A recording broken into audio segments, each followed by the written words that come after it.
আমার মতো মানুষ বেঁচে থাকার কোনো অধিকার নেই সমাজে। আজকে আমার সামনে আমার মাকে থানা থেকে লাথি দিয়ে বের করে দেওয়া হয়েছে। আমি সব দেখতেছি কিন্তু কিছু বলতে পারছি না।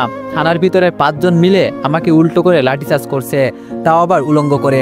আসলেই ভাই, গরিবের কোনো দুনিয়া নাই। আমাদের পরিবার বলতে আমার মা আর ছোট বোন, একটা মাত্র বোন। বোনের বয়স মাত্র 8 বছর। এত কিছু বোঝে না। বোনের বয়স যখন 4 মাস তখন বাবা মারা যায়, আর তখন থেকে সংসারের হাল আমি ধরি। এই একটা দোকানে কাজ করি আর থাকি বস্তিতে। এর জন্যই আমি মাকে সবসময় বলি, আম্মু, গরিবের কোনো জীবন আছে? আর আম্মু তখন আমাকে একটা কথাই উত্তর দেয়, মানুষ ছোট থেকে বড় হয়, বড় থেকে কখনো ছোট হয় দেখছোস? আমারও অনেক আশা আছে তোকে নিয়ে, অনেক বড় কিছু করবি। ভালো কোনো ভার্সিটিতে চান্স পেতাম, কিন্তু টাকার কারণে পরীক্ষা দিতে পারি নাই। কাছেই একটা সরকারি ভার্সিটিতে, ওইখানে ভর্তি হয়ে গেছি। কোনো মতে পড়াশোনাটা চালাই আম্মুর কারণে। আম্মু না থাকলে হয়তো পড়াশোনা করতাম না। তো আজকে সকালে দোকানে যাচ্ছি। আম্মু প্রতিদিন আমাকে একটা কথাই বলে, বাবা, কাজ করতে যাবি যা, কিন্তু কারোর সাথে ঝগড়া করবি না। আমি বললাম, আরে কি যে বলো না আম্মু, আমি কারোর সাথে ঝগড়া করি বলো? আম্মু বলল, তাও বাবা, এই শহরের মানুষগুলো ভালো না। আমি বললাম, জানি আম্মু, তোমাকে বলতে হবে না। মিলি কই, আমার ছোট বোন? আম্মু বলল, ঘরে বসে দেখ কি করছে, যত জিনিসপত্র আছে সব উল্টো করছে, আর কি করবে? আমি বললাম, থাক, ছোট মানুষ করতে দাও। আচ্ছা আম্মু, যাই, দেরি হয়ে যাচ্ছে। আম্মু বলল, আচ্ছা বাবা। কিছু দূর আসতে একটা মেয়ে বলল, স্যার, ওই লাল শার্ট পরা ছেলে আছে না, ওর মতোই দেখতে। আর বলতে হবে না মা, তুমি চলে যাও, আমি নিশ্চিত ওই হবে। দেখো ওকে কেমন উচিত শিক্ষা দিই। মনে মনে চিন্তা করছি, লাল শার্ট পরা তো এখানে আমি ছাড়া কেউ নেই, তাহলে কি আমাকেই বলছে? পিছনে তাকিয়ে দেখি আমাদের থানার ওসি। আমার খুব ভয় হতে লাগলো। ওসি বলল, এই ছেলে, এইদিকে আসো। আমি ভয়ে ভয়ে ওদের কাছে হেঁটে গেলাম। আমি বললাম, জি স্যার, কিছু বলবেন? এক কনস্টেবল বলল, স্যার, যারা করে তারা এই ছেলের মতোই ভালো সাজে, আপনি তাকে চিনতেই পারবেন না। আমি বললাম, কি বলছেন মানে? ওসি বলল, কালকে তুই কইছিলি। আমি বললাম, জি, কেন? আমি আমার বাড়িতে। ওসি বলল, এখন কোথায় যাচ্ছ? আমি বললাম, কাজ করতে। ওসি বলল, কি কাজ করো? আমি বললাম, জি, দোকানে কাজ করি। ওসি বলল, কালকে যাও নাই কেন? আমি বললাম, জি, কালকে অসুস্থ ছিলাম স্যার, এই জন্য যাই নাই। পাশে থাকা ছেলেটা বলল, বেশ স্যার, সব প্রমাণ হয়ে গেছে। আর কে করবে? ছেলেটাই মেয়েটাকে করেছে, আর মেয়েটা তো নিজেই দেখিয়ে দিয়ে গেছে। আমি বললাম, কি বলছেন আপনারা এইসব? মাথা খারাপ? আমি আবার কাকে করব? জীবনে কোনো মেয়েকে ছুঁয়ে পর্যন্ত দেখি নাই। ওসি বলল, যারা করে তারা ঠিক তোর মতোই কথা বলে। ওই, একে গাড়িতে তোল, এভাবে স্বীকার করবে না।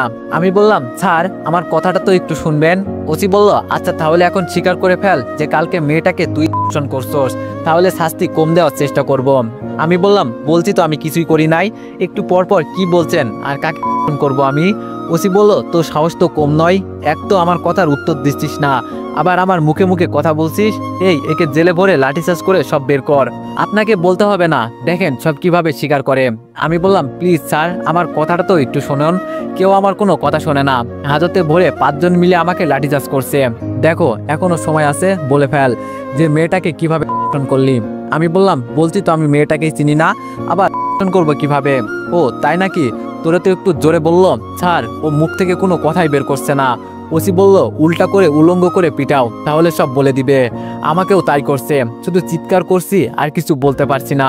এখনো সময় আছে, বলে দে। আমি বললাম, আমি করি নাই। তবে রে, ইচ্ছা মতো মারতে লাগলো।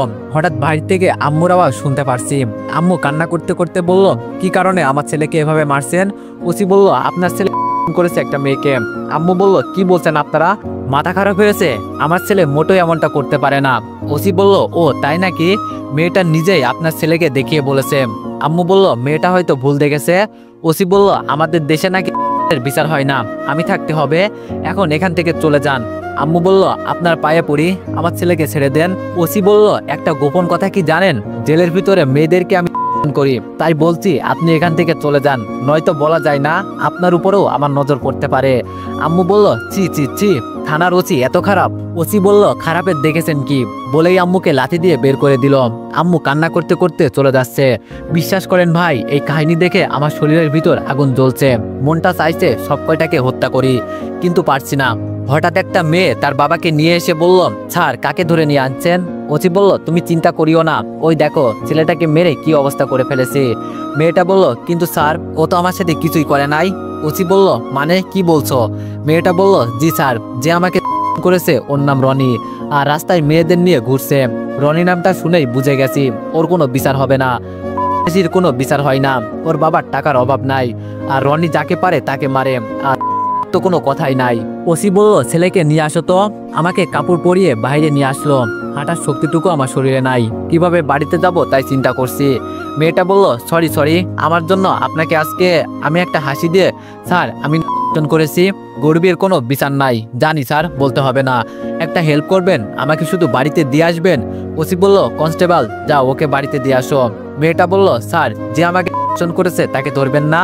ওসি বলল আরে যাও মা, তুমি চিন্তা করিও না, আমি সব দেখে নিব। মেয়েটা বলল কিন্তু স্যার ও তো জেলের বাইরে ঘোরাঘুরি করছে। ওসি বলল তো কি হয়েছে, যাও বলছি, শোনা যায় না কানে। মেয়েটা বলল কিন্তু স্যার। ওসি বলল বলছি তো যেতে। ভয়ে মেয়েটা চলে গেল। আমি মনে মনে হাসতেছি, জানি ওর কোনো বিচার হবে না। পুলিশকে যে টাকা দিতে পারবে পুলিশ তার পক্ষেই কথা বলবে, এজন্য পুলিশকে আমি ঘৃণা করি। আর আজকে আমার সাথে যা হয়েছে এরপর থেকে তো পুলিশকে দুচোখেও দেখার ইচ্ছা করবে না। পুলিশ আমাকে বাড়ির সামনে নামিয়ে দিয়ে চলে গেল। কোনো মতে বাড়ির ভিতরে গেলাম। আম্মু আমাকে দেখে জড়িয়ে ধরে কান্না করছে। আম্মু বলল বাবা ওসির কথা কি সত্যি? আমি বললাম অন্যায় করে বড় লোকেরা আর শাস্তি পায় গরিবেরা। আম্মু বলল বাবা আমাদের এত টাকা নাই, নাইলে আজকে আর তোর এই অবস্থা হতো না। আমি বললাম বাদ দাও আম্মু, এমনি ভালো হয়ে যাবে। আর যেই মেয়েটা হয়েছে ছেলেটা ছিল রনি। আম্মু বলল ওদের তো কোনো বিচার হবে না, রনিকে সবাই চিনে। আমি বললাম কেন, আমাকেই তো মারছে, ওর আবার কি করবে? মিলি বলল ভাইয়া তোমার কি হয়েছে? আমি বললাম না রে বোন, কিছু হয় নাই, এই তো রাস্তা দিয়ে হাঁটতে গিয়ে পড়ে গেছি। মিলি বলল দেখে শুনে হাঁটবা না তুমি, বোকা ছেলে। আমি বললাম লক্ষ্মী বোন আমার। আম্মু বলল এখানে শুয়ে থাক কিছুক্ষণ, তাহলে ভালো লাগবে। আমি বললাম আচ্ছা আম্মু। আম্মু চলে যাওয়ার পর আমার গার্লফ্রেন্ডকে কল দিলাম। গরিবের আবার গার্লফ্রেন্ড, তাই তো চিন্তা করছেন। আসলে বড়লোক বাবার একমাত্র মেয়ে, খুব কেয়ারিং করে আমাকে, এর জন্য ওকে আমি ভালোবাসি। কিন্তু আমি জানি ওর সাথে আমার কখনোই যায় না, আর কখনো মিলনও হবে না। আর ওর বাসা আমার বাসা থেকে 10 টাকা ভাড়া। সুমাইয়া বলল কি করো তুমি? আমি বললাম এই তো শুয়ে আছি, তুমি কি করো? সুমাইয়া বলল এই তো বান্ধবীদের সাথে বসে কথা বলছি। আমি বললাম ও আচ্ছা। সুমাইয়া বলল কাজে যাওনি আজকে? আমি বললাম গিয়েছিলাম, একটু সমস্যার জন্য চলে আইছি। সুমাইয়ার বান্ধবী ফোনের ভিতরে ওকে জানি কি বলছে, তবে হালকা করে শুনতে পারছি। সুমাইয়া এটা তো গার্লফ্রেন্ড, ইস রে আমাদের ভাগ দিবি না? সুমাইয়া বলল আস্তে কথা বল, ও শুনতে পারবে। আমি বললাম খুব বিজি নাকি? সুমাইয়া বলল তোমার জন্য তো আমি সবসময় ফ্রি যান, কিন্তু তোমার কণ্ঠ এমন শোনাচ্ছে কেন? আমি বললাম একটু অসুস্থ হয়ে গেছি। সুমাইয়া বলল ঠিক মতো ওষুধ খাবা, আর তোমার বিকাশে আমি টাকা পাঠিয়ে দিচ্ছি, ওষুধ কিনে খাবা। আমি বললাম এই টাকা লাগবে না, আমার কাছে টাকা আছে। সুমাইয়া বলল জানি আমি, বলতে হবে না। আমি বললাম তাহলে? সুমাইয়া বলল তোমার মনের কথা আমি বুঝি। আমি বললাম ও তাই নাকি? সুমাইয়া বলল আচ্ছা একটা কথা বলবো রিফাত। আমি বললাম বলো। সুমাইয়া বলল মনে করো তোমার সাথে আমার ব্রেকআপ হয়ে গেছে। আমি বললাম কি বলছো তুমি, তোমাকে ছাড়া থাকতে পারবো বলো আমি? সুমাইয়া বললাম আরে পাগল, মনে করতে বলছি। আমি বললাম তাও পারবো না। সুমাইয়া বলল মনে করতে বলছি তো প্লিজ বাবু। আমি বললাম আচ্ছা মনে করলাম, এখন বলো। সুমাইয়া বলল আমি যে তোমাকে এত টাকা দিচ্ছি, এই টাকার বিনিময়ে কি দিবা আমাকে? আমি বললাম তোমার টাকা তো সব খরচ করে ফেলেছি, তাই দিতে পারবো না, তবে তুমি যা বলবে তাই করব, এছাড়া উপায় থাকবে না। সুমাইয়া বলল মনে থাকে জানো। আমি বললাম কি? সুমাইয়া বলল কিছু না, বাদ দাও, এইসব হিসাব তুমি বুঝবা না, খুব শীঘ্রই তোমার সাথে দেখা হবে, তবে সেটা খুব স্পেশাল ভাবে। আমি বললাম কি বলছো, কিছুই তো বুঝতে পারছি না। সুমাইয়া বলল খুব তাড়াতাড়ি বোঝা যাবে আশা করি। আমি বললাম কি জানি কি সব কথা বলো তুমি, আচ্ছা ফোন রাখি, মা আছে পাশে। সুমাইয়া বলল ওকে বেবি। ফোনটা রেখে দিলাম। হঠাৎ একটা মেসেজ আসলো 10,000 টাকার। আসলে সুমাইয়া আমাকে অনেক টাকা দিছে, এই পর্যন্ত যদি আমি নাও করি তাও দেয়। এখন আমার এমন মনে হয় যেন ও আমাকে ভালোবাসে না, আমাকে নিয়ে কেমন জানি একটা গেম খেলছে, সেটা ওর বান্ধবীদের কথাই বুঝতে পারি। সে যাই হোক, 2 মাসের সম্পর্ক আমাদের, আমি তো ওকে অনেক ভালোবাসি। এভাবে 3-4 দিন চলে গেল। এখন আমি অনেকটাই সুস্থ। সকালে দোকানে যাব, ঘর থেকে বের হয়েছি, কিন্তু পাশের বাসার মেয়েটা আমার পথ আটকে দাঁড়িয়েছে। মেয়েটার নাম তুবা, অনেকটাই ভালো, তবে তুবা আমার সাথে কথা বলতে চাই, আমি বলি না। আমি বললাম প্লিজ ম্যাডাম আমার পথ ছাড়ুন। তুবা বলল আমি তোমার সাথে কথা বলতে চাই, আর তুমি এমন করো কেন? আমি বললাম দেখুন আপনি বড়লোক বাবার একমাত্র সন্তান, আপনার সাথে আমার যায় না, কই আমি আর কই আপনি, মানুষ দেখলে কি বলবে, বলে হেঁটে যাচ্ছি। তুবা বলল আমার কথাটা তো শুনবে। আমি কোনো কথা না বলে চলে যাচ্ছি। বড়লোকদের থেকে যত দূরে থাকা যায় ততটাই ভালো। দোকানে যাওয়ার পর দোকানের মালিক মানে চাচা বলল কি চাই এখানে? আমি বললাম আসলে চাচা একটু অসুস্থ ছিলাম, এই জন্য আসতে পারি নাই। চাচা বলল দোকানটা কি তোমার বাবার, যে তুমি যেভাবে ইচ্ছা সেভাবে কাজ করবে আবার আসবে না? আমি বললাম সরি চাচা, আর হবে না। চাচা বলল এটাই শেষ, আরেকবার এরকম হলে চাকরি থেকে বের করে দিব। আমি আর কিছু বললাম না। আমার সাথে আরেকটা ছেলে কাজ করে, নাম রাসেল। ছেলেটা খুব ভালো। চাচা বলল আমি চলে গেলাম, আরেকবার বিকালে আসবো।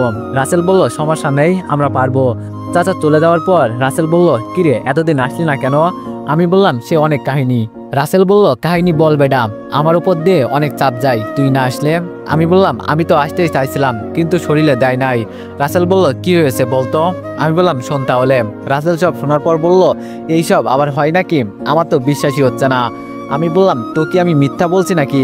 রাসেল বলল কি জানি বাবা, তবে আমার বিশ্বাস হয় না। আমি বললাম থাক ভাই, তোর বিশ্বাস করতে হবে না। রাসেল বলল তোর গার্লফ্রেন্ডের কি খবর? আমি বললাম আমার গার্লফ্রেন্ডের হায়াত আছে, কথা বলতে না বলতেই ফোন দিয়ে দিছে দেখছোস। রাসেল বলল ভালো তো, প্রেম কর। আমি বললাম গরিবের আবার প্রেম? রাসেল বলল প্রেম করে বলিস গরিবের আবার প্রেম শালা। আমি বললাম আচ্ছা একটু চুপ থাক, কথা বলি। ফোনটা রিসিভ করলাম। সুমাইয়া বলল এত দেরি লাগে একটা ফোন রিসিভ করতে? আমি বললাম সরি বেবি, কাজ করছিলাম তো এর জন্য একটু দেরি হয়েছে। সুমাইয়া বলল তো কেমন আছে আমার জানটা? আমি বললাম এই তো কোনো রকম ভালো, তুমি কেমন আছো? সুমাইয়া বলল আমি অনেক ভালো। কালকে তো শুক্রবার, কালকে সারাদিন আমরা ঘুরবো। আমি বললাম কিন্তু আমার তো কাজ করতে হবে। সুমাইয়া বলল আমি কিছু শুনতে চাই না, কালকে তুমি আমার সাথে ঘুরবে, ব্যাস ঘুরবে, আর কিচ্ছু না। আমি বললাম আশায় লাগবে। সুমাইয়া বলল তুমি বুঝি আমাকে ভালোবাসো না? আমি বললাম অনেক ভালোবাসি তোমাকে জান। সুমাইয়া বলল তাহলে বলো কেন আমার সাথে তুমি আসবে না? আমি বললাম সরি। রাসেল বলল রিফাত রনি আসছে মনে হয়, সিগারেট নিবে, ফোনটা একটু রাখ। আমি বললাম সুমাইয়া একটু লাইনে থাকো কেমন? সুমাইয়া বলল ওকে বাবু। রনি বলল এই ছোট লোকের বাচ্চা, এক প্যাকেট সিগারেট দে তো। আমি বললাম জি স্যার, এই নিন। রনি বলল কাজ তো খুব ভালো করিস, বলেই চলে যাচ্ছে। আমি বললাম রনি ভাই টাকা? রনি বলল আমার কাছ থেকে টাকা নিবি? আমি বললাম কিন্তু চাচা তো বকা দিবে আমাদের। রনি বলল জীবনের ভয় করিস না, বাড়িতে ফিরতে পারবি তো আমার কাছ থেকে টাকা নিয়ে? আর তোর চাচাকে আমার কথা বলিস, তোর চাচা সহ সব কয়টাকে ভরে দিব শালা।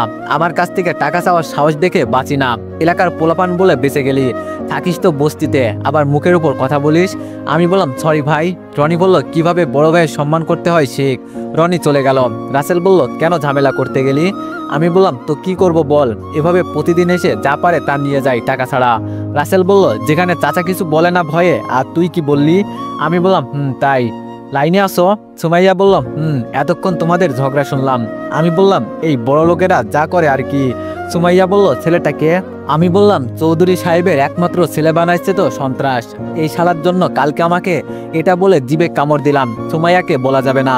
সুমাইয়া বলল কি হয়েছে? আমি বললাম এই কিছু না।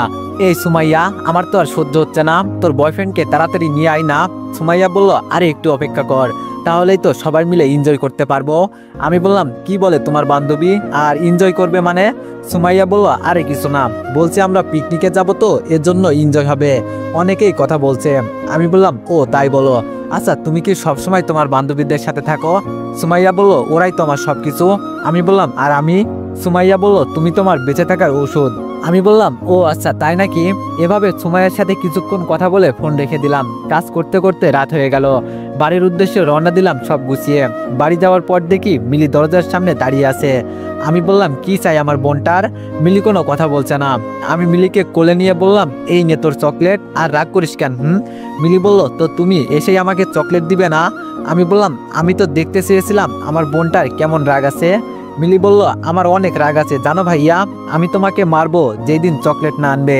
আমি বললাম এই জন্যই তো ভয়ে তোর জন্য চকলেট নিয়ে আসি। মিলি বলল দেখছো তুমি আমাকে কেমন ভয় পাও? আমি বললাম অনেক ভয় পাই। এখন বল আম্মু কই? মিলি বলল পাশের বাসায় গেছে। আম্মু বলল কি রে বাবা কখন আসলি? আমি বললাম এই তো মাত্র আসলাম। আম্মু বলল আচ্ছা বস আমি খাবার দিচ্ছি। আমি বললাম তোমাকে কেমন যেন টেনশনে লাগছে, আম্মু কোনো কিছু কি হয়েছে? এটা বলতেই আম্মু তাড়াহুড়ো করে বলল না বাবা কিছু হয় নাই, আমার আবার কি হবে? আমি বললাম আচ্ছা আমি হাত মুখ ধুয়ে আসি। রাতে খেয়ে শুয়ে পড়লাম। সকাল 8টায় ঘুম থেকে উঠে ঘরে ফ্রেশ হয়ে বসে আছি। আম্মু বলল কোথাও যাবি নাকি আজকে? আমি বললাম আম্মু এক ফ্রেন্ডের সাথে ঘুরতে যাব। আম্মু বলল আচ্ছা সাবধানে যা। আমি বললাম আম্মু। মিলি বলল ভাইয়া আমার চকলেট নিয়ে আসবা। আমি বললাম অবশ্যই বোন। ঘর থেকে বের হয়ে কিছুদিন যেতেই আবার পুলিশের গাড়ি আমার সামনে এসে দাঁড়ালো। পুলিশের গাড়ি দেখে শরীর জ্বলতে লাগলো। আমি বললাম আজকে আবার কি চাই? স্যার আপনাকে আমার সাথে যেতে বলেছে, চলেন। আমি কোনো কথা না বলে উঠে পড়লাম, জানি ওদের সাথে কথা বলে লাভ নেই, আমাকে নিয়ে যাবেই। থানায় গিয়ে দেখি রনি ওসির সাথে বসে আছে। রনি বলল, ও তাহলে সেই দিন আমার জন্য তুই অযথা মার খেলি। আমি কিছু বললাম না। ওসি বলল, তো আজকেও কি ওর নামে কেস ফাইল করব? রনি বলল, ওরা যেহেতু মানে না করে ফেল। আর আমাকে বলে, এই নে 1 লাখ টাকা, আমার জন্য অনেক কিছু করলি, এভাবে থাকলে থাক, আমার পিছনে অনেক কিছু পাবি, বলে রনি চলে গেল। ওসি আমার কাছ থেকে টাকাগুলো নিয়ে বলল, নাম বল। আমি বললাম, আমার টাকা নিলেন কেন? ওসি বলল, এগুলো তোরে দিছে বলে তোর হয়ে গেল, শালা সেই দিনের মতো উল্টো করে পিটাবো। আমি বললাম, কিন্তু এই টাকাগুলো তো। আমার হাতে একটা জোরে আঘাত করলো লাঠি দিয়ে। আমি ও বাবা গো বলে একটা চিৎকার দিলাম। ওসি বলল, চুপ শালা চুপ, মুখে মুখে কথা বলিস, এমন কেস দিয়ে জেলে ভরে দিব, জীবনেও আর বের হতে পারবি না। নাম বল, এখন তোর জন্য বসে থাকতে পারবো না। আমি বললাম, জি রিফাত। ওসি বলল, আগে পিছে কিছু নাই? আমি বললাম, মোহাম্মদ রিফাত ইসলাম। ওসি বলল, বাবা মার নাম বল। আমি সব বলার পর বললাম, আচ্ছা এইগুলো কিসের জন্য নিচ্ছেন? ওসি বলল, তুই একটা ছেলেকে মেরে হাসপাতালে পাঠাইলি, কেস ফাইল করলাম যাতে ছেলের বাবাকে দেখাতে পারি। অবশ্য জেলে বন্দি করতাম তোরে, কিন্তু সেই দিন মারছি তো, এই জন্য আর কিছু করলাম না। আমি বললাম, কিন্তু আমি তো কাউকে মারি নাই। ওসি বলল, মারছে তো রনি, আর হিসাব দিবি তুই। আমি বললাম, আচ্ছা বুঝলাম, তাহলে এখন কি আমি যেতে পারি? কিছু বললাম না, না হলে ঝামেলায় পড়বো। ওসি বলল, যা। আমি চুপচাপ